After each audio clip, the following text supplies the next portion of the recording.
Selamat datang di channel Pemuja Malam. Jangan lupa like, share, and subscribe ya. Terima kasih. Chapter 7. Om Suami. Ustadz Amar mendebarkan pandangan ke seluruh ruangan. Kamar mereka berdua memang saling berhadap-hadapan. Dengan bentuk rumah yang kotak, membuat Syahla merepelkan lakban tepat di tengah-tengah. Kalau misalnya melanggar batas bagaimana? Didenda, sekali melanggar Rp50.000. Ustadz Amar tampak berpikir. Terus kalau misalnya saya mau cuci piring, bagaimana? Wastafelnya kan ada di wilayah kamu. Jadi semua piring kotor kamu yang cuci ya. Syahla terhenyak, ia memperhatikan kembali dapur yang sudah ia bagi menjadi dua. Benar saja, di wilayah Ustadz Amar ada kompor dan kulkas. Sementara di tempatnya sendiri hanya ada wastafel dan kotak sampah. Berarti nanti aku nggak bisa ambil snack di kulkas dong, batin Syahla galau. Ya udah deh, kalau dapur itu area bebas, jadi siapapun boleh, putusnya kemudian. Tapi kok rasanya nggak adil ya? Ustadz Amar mengusap-usap dagunya yang bebas jenggot. Maksudnya? Rumah ini kan saya yang beli, terus saya malah dikasih batas untuk masuk ke rumah saya sendiri. Itu kan nggak adil namanya. Perhitungan banget sih Ustadz, kita kan suami istri. Ustadz Amar tampak berpikir lagi. Tapi saya pikir kita berdua masih belum jadi suami istri sesungguhnya. Loh, kok bisa begitu? Kan Ustadz sendiri yang sudah melafalkan ijab kabul di depan Pak Penghulu. Belum cukup Syahla, Ustadz Amar menggelengkan kepalanya. Coba kamu pikir lagi, umumnya pasangan suami istri akan punya panggilan kesayangan untuk masing-masing. Kalau kamu manggil saya Ustadz, memangnya masih bisa disebut pasangan suami istri sungguhan? Hah? Syahla terheran-heran. Ustadz, panggilannya ya Ustadz lah, memang apalagi, Ustadz mau dipanggil sayang. Kalau kamu gak keberatan, gak apa-apa. Ustadz Amar menjeda kalimatnya agak lama. Sayang. Syahla langsung merasa merinding mendengar panggilan itu. Ia menggelengkan kepalanya kuat-kuat. Cukup, jangan pernah panggil saya begitu lagi. Oke, biar terasa seperti suami istri sungguhan, mulai sekarang sampean saya panggil Om Suami. Kenapa harus ada kata omnya? Ustadz Amar menautkan alisnya. Kan Ustadz umurnya sudah tua, sudah 28 tahun, sedangkan saya masih 19 tahun. Ibaratnya kita itu seperti om dan keponakan. Betul kan? Kalau begitu, sudah ya. Syahla mendekati Ustadz Amar sebelum melanjutkan. Om Suami. Ustadz Amar tertawa kecil. Terserah istri saja deh.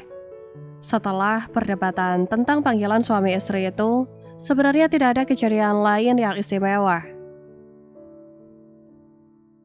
Syahla yang memang sudah kecapean setelah perjalanan panjang segera mengurung diri di dalam kamar tidur. Sementara Ustadz Amar menyiapkan bahan untuk pekerjaannya besok. Barulah esoknya, Syahla kalang kabut. Dia bangun kesiangan, padahal hari ini dia ada kelas pagi.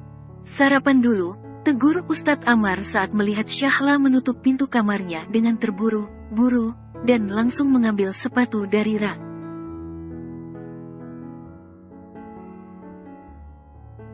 Nggak sempet, sudah telat. Syahla menjawab sambil menyimpulkan tali sepatunya. Ustadz Amar yang sedang enaknya sarapan segera berdiri, kemudian mengambil 2 iris roti dan mengoleskan selai coklat pada salah satu roti.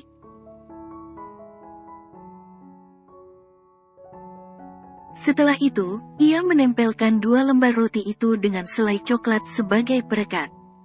Setidaknya isi perut dengan ini, Ustadz Amar memberikan rotinya kepada Syahla.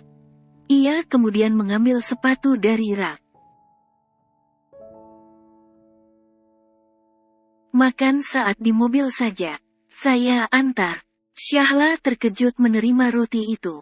Ia ingin menolak tawaran suaminya, tapi setelah melihat jam tangannya sudah hampir menunjukkan pukul 7.30, ia akhirnya menurut saja.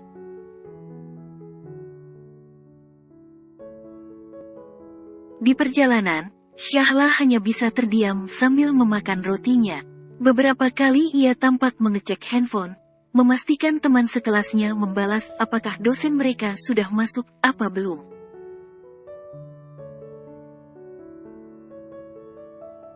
Dia sudah izin selama 3 kali pertemuan, dan dosen killer ini pasti tidak akan memberi izin selanjutnya.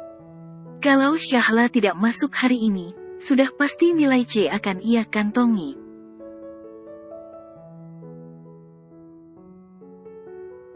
Ayo dong cepetan bales, keluh Syahla dengan mulut tersumpal roti dan tangannya mengetik pesan. Ditaruh dulu handphonenya, istriku, tegur Ustadz Amar. Habiskan dulu makanannya. Sebentar, Syahla masih sibuk mengetik pesan. Takutnya dosennya sudah datang. Ustadz Amar menghela napas panjang. Sepertinya sudah saatnya ia mengeluarkan jurus andalannya.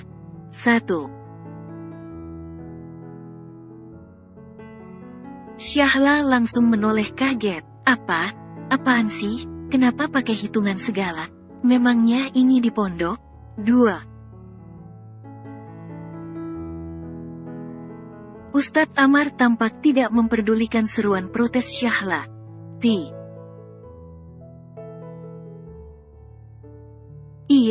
Iya, sudah nih, Syahla dengan dongkol menaruh handphonenya. Sudah jadi suami masih saja galak.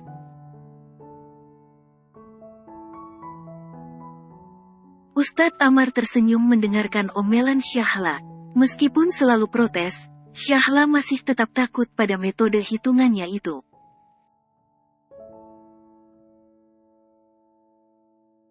Sampai di kampus, Syahla langsung berlari keluar dari mobil.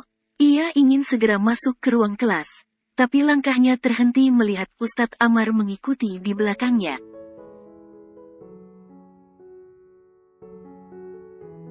Om suami, ngapain ngikutin saya? Ustadz Amar mengangkat bahu. Siapa yang ngikutin kamu? Ya ini, ngapain ikut ke sini? Memangnya om gak kerja? Udahlah, gak usah jagain saya sampai segitunya. Kalau siang begini masih aman kok.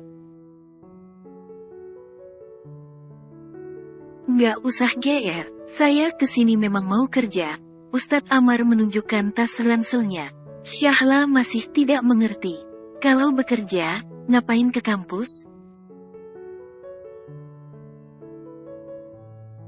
Ustadz Amar kemudian melangkahkan kakinya mendahului Syahla. Syahla yang terlanjur penasaran, akhirnya mengikuti di belakang. Dia sama sekali lupa dengan kelas pagi bersama dosen killer yang mengancam nilainya. Rupanya, Ustadz Amar pergi ke gedung Fakultas MIPA, yang bersebelahan dengan Fakultas Sastra tempatnya belajar.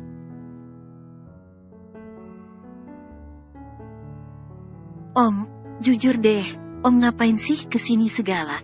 Mau kuliah lagi? Syahla masih terus bertanya sambil mengikuti suaminya dari belakang.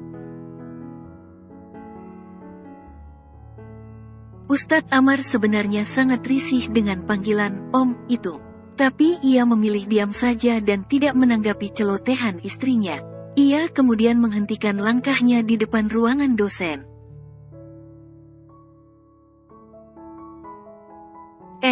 Pak Amar sudah masuk. Apa kabar Pak? Sapa seorang cleaning service yang baru keluar dari ruangan sambil membawa sapu pel.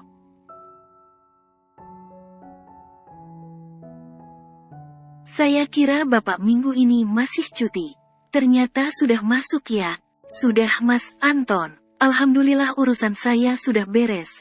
Ustadz Amar tampak menyalami cleaning service itu dengan akrab. Aduh Pak, jangan salaman. Tangan saya kotor. nanti kalau Bapak ketemu mahasiswa jadi malu. Ya ampun Mas, biasa saja. Saya kalau di rumah juga sering ngepel kok, jawab Ustadz Amar sambil tersenyum. Selama itu, Syahla hanya bisa ngedipkan matanya dengan cepat sambil terbengong-bengong. Karena sudah terbiasa melihat Ustadz Amar di pesantren, Syahla sampai lupa kalau suaminya adalah lulusan Magister Ilmu Kimia.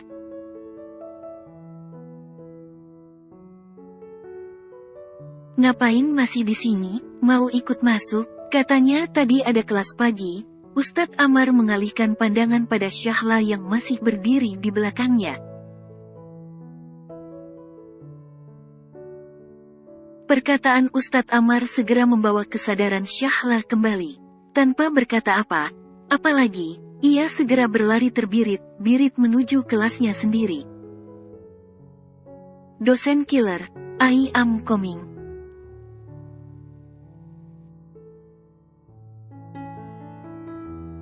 Untung Pak Wahyu datangnya telat, ujar Anggika, teman sekelas Syahla. Makasih udah ngabarin. Syahla duduk sambil mengatur napasnya yang terengah-engah.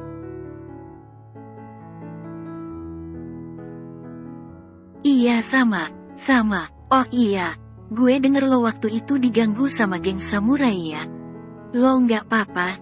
Syahla menggelengkan kepalanya sambil tersenyum. Nggak apa-apa kok, buktinya sekarang bisa masuk kuliah dengan selamat. Ya ampun, syukur deh. Lo beruntung banget. Gue denger ada beberapa cewek yang diculik sama geng itu dan belum ketemu sampai sekarang. Gila banget emang, mana polisi belum bisa nangkep lagi. Syahla menganggukkan kepalanya, pengalaman mengerikan dengan geng samurai masih terngiang-ngiang di kepalanya. Ngomong, sekarang lo tinggal di mana? Maksud gue, jaga biar lo nggak ketemu sama geng sialan itu lagi. Gimana kalau lo tinggal di rumah gue aja?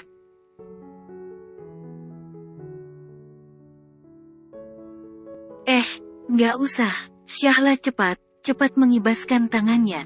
Sekarang aku tinggal bareng keluarga kok. Oh, emangnya lo punya keluarga di Jakarta? Ada sih. Syahla menjawab ragu.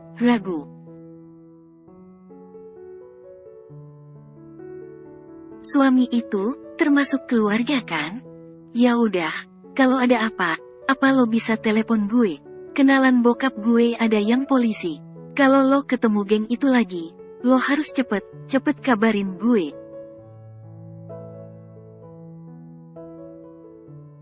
Siap, makasih banyak Yanggi.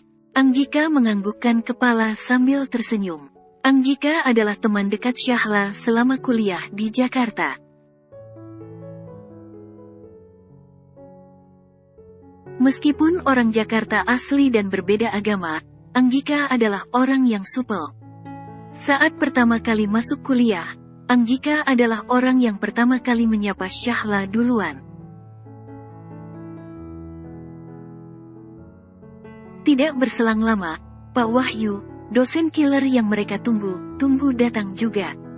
Beberapa mahasiswa kemudian segera maju untuk presentasi makalah kelompok mereka, yang dilanjutkan dengan sesi diskusi.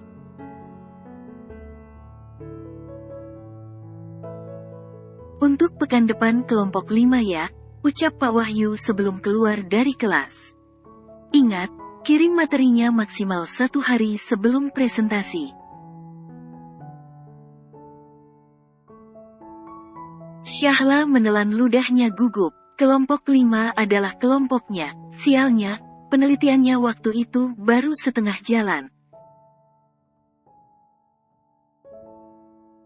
Hanya ada waktu 6 hari untuk menyelesaikan sisanya.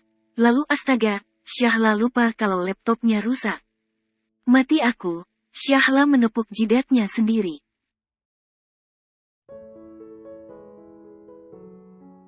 Bisa nggak ya selesai tepat waktu? Kenapa? Anggika yang melihat geriknya merasa heran. Laptopku rusak, dan materiku ada di sana semua. Otomatis nyari dari awal lagi deh.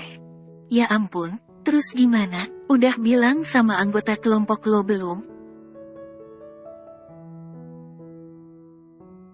Syahla menggelengkan kepalanya. Anggota kelompokku nggak ada yang berguna.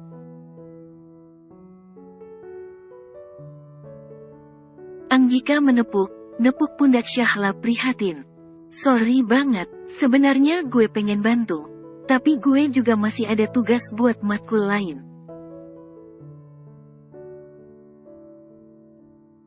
Nggak apa-apa kok Nggi, ucap Syahla merasa tidak enak. Aku pasti bisa nyelesain tepat waktu kok.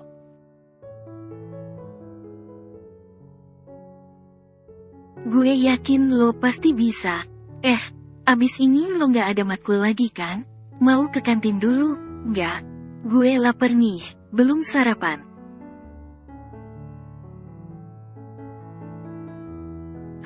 Syahla terlebih dulu melihat jam tangannya sebelum menjawab. Aku masih harus ke pers mahasiswa dulu. Sebenarnya sudah disuruh ke sana minggu lalu, tapi belum jadi karena aku pulang kampung.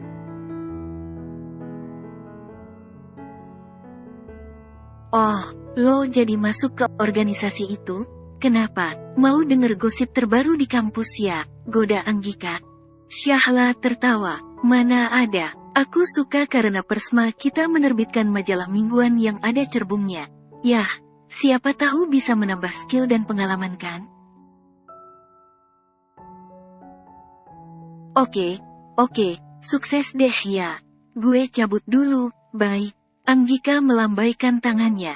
Bye. Syahla balas melambaikan tangan. Ia membereskan bukunya dan bergegas keluar.